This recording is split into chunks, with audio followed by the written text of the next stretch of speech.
Ақгүл Алатау ауданының номері 14-ші жалпы білім беретін мектептің 7-ші сынып оқушысымын. Армысың ағайын жойылған жұрт, сіздермен әркез бірге береке құт.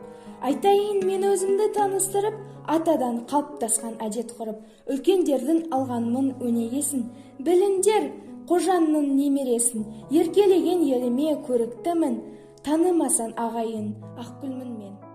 Фариза оқылары, Айша-бибі, қанша рет қанша тұрды жырлы дала, жадына жазған жалғыз күн құлама. Қадал бабамның куәсінде Айша-бибі, қадалған құба жолға бір мұнара. Қандай жан сезім үшін тарттазап, ал өзім елестетем шақты ғажап. Сезімді шертіп мәнін паш еткендей атты қазақ.